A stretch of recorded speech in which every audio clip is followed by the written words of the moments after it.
Assalamualaikum warahmatullahi wabarakatuh. Kami dari kelompok 2 akan menjelaskan atau memaparkan tentang SA 700 yang berkaitan dengan perumusan suatu opini dan pelaporan atas laporan keuangan. Sebelumnya, perkenalkan, nama saya Muhammad Haikal Ilyasa dengan NIM C2310717. Dengan saya Siti Nur Zahara dengan NIM C2310441. Dengan saya Ika Malia Zulfa dengan NIM C23170. Dengan saya Abdul Bakso dengan NIM C2310741. Baik, kita langsung ke materi. Baik, di sini saya akan menjelaskan tentang ruang lingkup. Standar audit atau SA mengatur tanggung jawab auditor dalam menyusun opini serta bentuk dan isi laporan auditor atas laporan keuangan. Standar audit terkait meliputi Standar Audit 701 tentang hal audit utama, Standar Audit 705 tentang opini, modifikasian, dan Standar Audit 706 tentang paragraf penekanan suatu hal atau hal lain. Standar audit ini berlaku untuk audit laporan keuangan yang bertujuan umum, termasuk Standar Audit 800 untuk kerangka tujuan khusus dan Standar Audit 5 untuk audit laporan atau akun tertentu.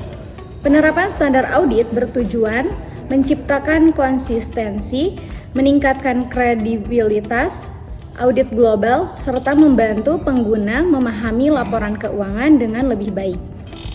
Tanggal efektif. Standar audit ini berlaku efektif untuk audit atas laporan keuangan untuk periode yang dimulai pada atau setelah tanggal 1 Januari tahun 2022. Tujuannya untuk merumuskan suatu opini atas laporan keuangan berdasarkan suatu evaluasi atas kesimpulan yang ditarik dari bukti audit yang diperoleh dan untuk menyatakan suatu opini secara jelas melalui suatu laporan tertulis. Selanjutnya, definisi standar audit. Standar audit mencakup laporan keuangan bertujuan umum yang disusun berdasarkan kerangka bertujuan umum untuk memenuhi kebutuhan informasi banyak pengguna laporan keuangan. Kerangka pelaporan keuangan dibagi menjadi dua, yaitu kerangka penyajian wajar dan kerangka kepatuhan. Kerangka penyajian wajar mengharuskan kepatuhan terhadap standar, namun memungkinkan manajemen memberikan pengungkapan tambahan atau melakukan penyimpangan tertentu dalam kondisi sangat jarang agar laporan keuangan tetap disajikan secara wajar. Sementara itu, kerangka kepatuhan hanya menekankan kepatuhan penuh terhadap ketentuan yang berlaku tanpa adanya pengecualian tersebut. Standar audit juga menjelaskan tentang opini tanpa modifikasian, yaitu opini auditor yang menyatakan bahwa laporan keuangan telah disusun secara material sesuai dengan kerangka pelaporan keuangan yang berlaku. Pengertian laporan keuangan dalam standar audit mengacu pada satu set lengkap laporan keuangan bertujuan umum yang penyajian, struktur, dan isinya diatur dalam standar yang berlaku, yaitu Standar Akuntansi Keuangan (SAK) oleh DSAK, IAI, dan Standar Akuntansi Pemerintah (SAP) dan KSAP. Selanjutnya ada ketentuan perumusan opini atas laporan keuangan mengatur bahwa auditor harus menyusun opini mengenai apakah laporan keuangan telah disajikan secara material sesuai kerangka pelaporan keuangan yang berlaku. Dalam perumusan opini, auditor harus memperoleh keyakinan memadai bahwa laporan keuangan bebas dari kesalahan penyajian material, baik akibat kecurangan maupun kesalahan. Auditor juga harus mengevaluasi kualitas praktik akuntansi, termasuk kebijakan akuntansi, estimasi manajemen, relevansi, dan keandalan informasi, kecukupan pengungkapan, serta ketepatan terminologi dalam laporan keuangan. Selain itu, auditor menilai apakah penyajian laporan keuangan secara keseluruhan telah mencerminkan transaksi dan peristiwa secara wajar sesuai standar yang berlaku. Oke, selanjutnya ada bentuk opini. Bentuk opini dalam audit terdiri dari opini tanpa modifikasi dan opini modifikasi. Auditor menyatakan opini tanpa modifikasi apabila laporan keuangan disusun dalam suatu hal yang material sesuai dengan kerangka pelaporan keuangan yang berlaku. Namun auditor harus memberikan opini modifikasian berdasarkan SA 705 revisi dari 2021 apabila 1. Laporan keuangan mengandung kesalahan penyajian material atau auditor tidak memperoleh bukti audit yang cukup dan tepat untuk memastikan laporan keuangan bebas dari kesalahan penyajian material. Dalam kerangka penyajian wajar, jika laporan keuangan belum mencapai penyajian yang wajar, auditor harus mendiskusikannya dengan manajemen dan mempertimbangkan perlunya modifikasi opini. Sedangkan pada kerangka kepatuhan, auditor tidak mewajibkan menilai penyajian wajar, tetapi jika laporan keuangan dianggap menyesatkan dalam kondisi tertentu, auditor harus membahasnya dengan manajemen dan menentukan cara pengungkapannya dalam laporan auditor. Oke, selanjutnya laporan audit. Laporan audit dapat diterbitkan dalam bentuk cetak maupun elektronik. Ada SA 700 menyediakan ilustrasi laporan auditor yang memuat unsur-unsur wajib laporan audit. Selanjutnya ada audit wajib menggunakan judul dan struktur yang tertentu agar laporan audit mudah dikenal dan konsisten dengan standar audit. Selanjutnya ada judul dan pihak yang dituju. Judulnya, yang pertama harus menunjukkan bahwa laporan merupakan laporan audit independen. Yang kedua, ada bertujuan membedakan laporan auditor dengan laporan pihak lain, pihak yang dituju. Selanjutnya ada ditentukan oleh peraturan atau perikatan audit. Selanjutnya ada umumnya ditujuan kepada pemegang saham pihak yang bertanggung jawab atas tata kelola manajemen entitas. Selanjutnya ada opini auditor. Auditor menyatakan telah mengaudit laporan keuangan entitas. Selanjutnya ada opini mencakup seluruh laporan keuangan beserta catatan dan kebijakan akuntansi yang signifikan. Selanjutnya ada auditor dapat mencantumkan referensi halaman untuk memudahkan pengumuman menemukan laporan keuangan yang diaudit. Selanjutnya ada penyajian wajar.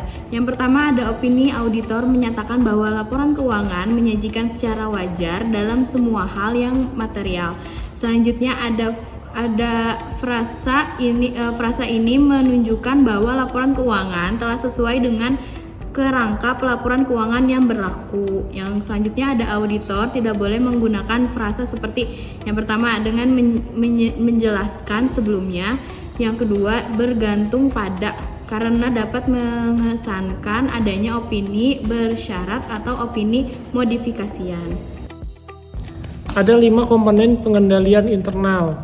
1. Lingkungan pengendalian merupakan dasar dari seluruh sistem pengendalian internal dalam perusahaan. Contohnya, integritas dan etika manajemen, struktur organisasi yang jelas, pembagian tugas dan wewenang, kebijakan SDM. Tujuannya adalah untuk menciptakan budaya kerja yang mendukung pengendalian dan kepatuhan. Yang kedua adalah sistem informasi dan komunikasi. Sistem yang digunakan untuk mengumpulkan, mencatat, mengolah, dan menyampaikan informasi keuangan maupun operasional. Contohnya adalah sistem akuntansi ERP, laporan keuangan, alur komunikasi antar divisi. Tujuannya untuk memastikan informasi yang dihasilkan akurat, lengkap, dan tepat waktu.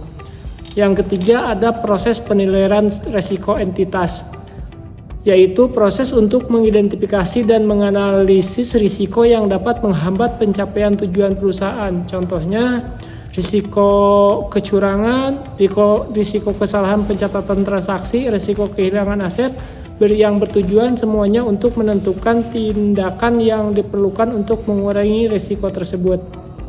Yang keempat ada aktivitas pengendalian, yaitu kebijakan dan prosedur yang dibuat untuk mengurangi risiko yang telah diidentifikasi. Contohnya otorisasi transaksi, persetujuan pembelian, rekonsiliasi bank, pemisahan tugas, dan pembatasan akses sistem. Tujuannya untuk mencegah dan mendeteksi kesalahan maupun kecurangan.